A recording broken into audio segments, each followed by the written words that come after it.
sadly, because of my age, this is my second once-in-a-lifetime opportunity to vote to come out of the EU. And in the campaigns in 1975 in this city, in London, and all round the country, the leadership of the left, the majority of the trade unions, were campaigning to come out of the EEC at that time. It's interesting to see how things have changed since then and why.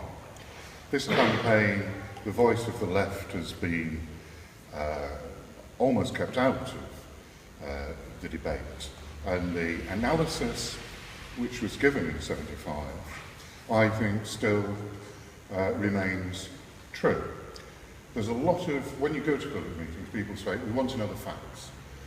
And I've done so many debates now that I know more facts about the European Union than I ever wanted to know. But I don't think it's simply about the facts, it's about why the EU exists and what its nature is. And I think I will quote somebody I've debated with in the past, not in this particular campaign, Glyn Forth, who used to be a friend of mine, used to be the Labour MEP for Greater Manchester East. And he put the argument, and he put it in favour of staying in the EU, that after the Second World War, that a namesake, no relation to him, Henry Ford III, came over to Europe, war-devastated Europe, got into a helicopter supplied by the American forces in Europe and flew all over Europe and pointed to sites where he wanted Ford car factories. And in many of those cases, those car factories were built. And I think that gives the clue to partly why the Americans want the EU and what the EU is.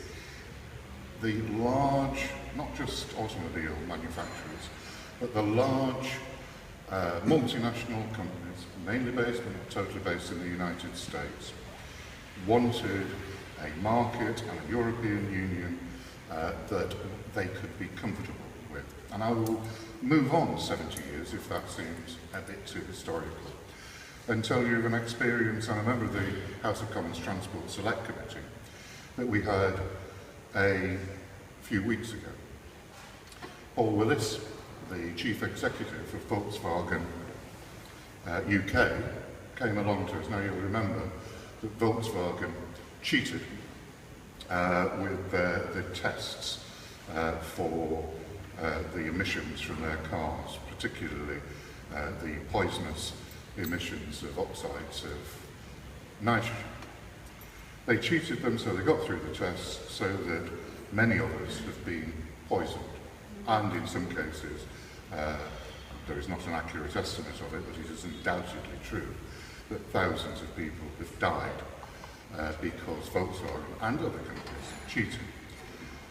Willis came to the Transport Select Committee and he boasted that Volkswagen were in line with EU regulations. And they're in line with EU regulations because the EU is set up to accommodate multinationals.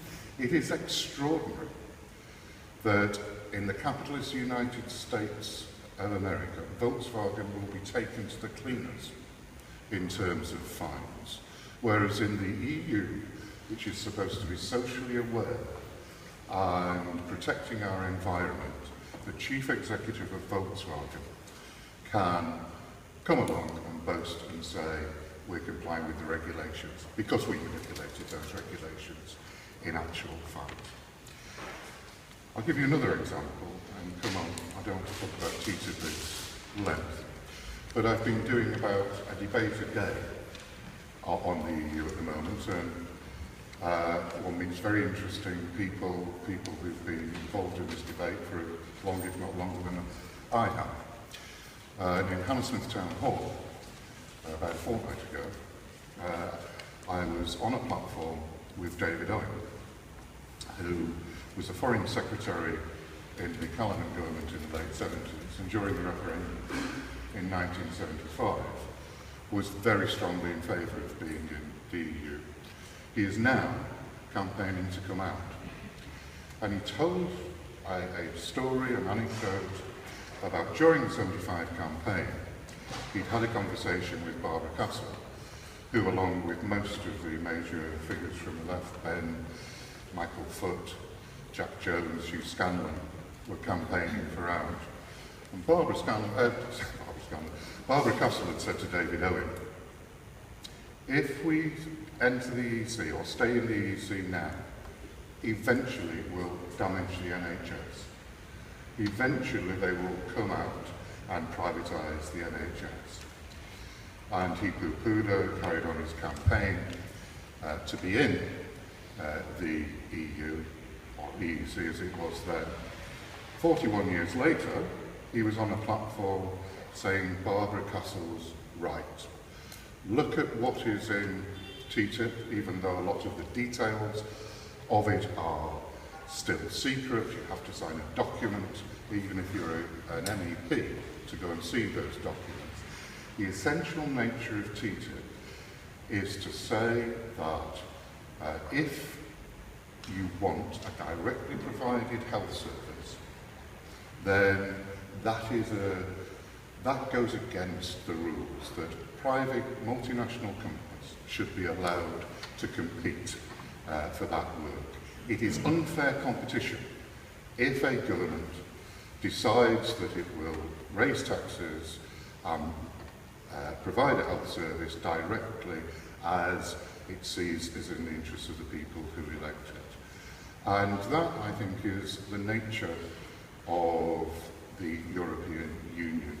It does not believe in directly delivered services. I'm sure Alex will talk about how the rules will apply to the rail. The same is true of the Universal Post Service.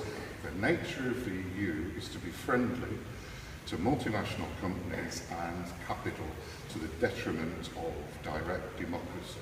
In fact, in the TTIP rules, we do know that that multinational companies, if they don't like decisions made by governments, will be able to go to a tribunal who will be able to overrule a democratically elected government. I've got 1 minute left, and I will use that. It might take 2 minutes just to talk about the Labour Party position in this election and the trade union position. I find it impossible to understand the Labour Party position, let alone explain it. The logic of it goes something like this. The EU will protect us from the worst aspects of a Conservative government. They will protect us from a Conservative government. Therefore, we should support the Conservative government's campaign to stay in the EU. If there is somebody more intelligent than me that can explain that position, I would be grateful. I think it is crazy. If we come out of the EU, there is no doubt that this government will fall. There is a real chance there will be a general election, and we campaign to get rid of it. The second point, so I do not understand that.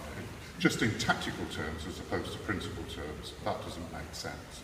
The final point I would want to make, and it's the big trade unions that are making this, as well as some of my colleagues in the Parliamentary Labour Party, are saying that the EU has been good for workers' rights, trade union rights. I'd say two things. Look at what's happened in Greece and other southern European countries, where collective bargaining rights in Greece have been suspended, privatisation has been enforced, pension funds have been cut, and in terms of the drive in the EU project, youth unemployment of over 50% has existed in Greece, Italy, Spain, Portugal, Cyprus, one can go through. And we should look at that. And finally, if you look at the actual decisions that are being made, by the European Court of Justice, the Lavelle and Viking decisions. They are changing the nature of the basis you can go on strike. They're allowing courts to interfere more in it, and they're undermining the minimum wage. This is a long, complicated argument. The essence of it is simple.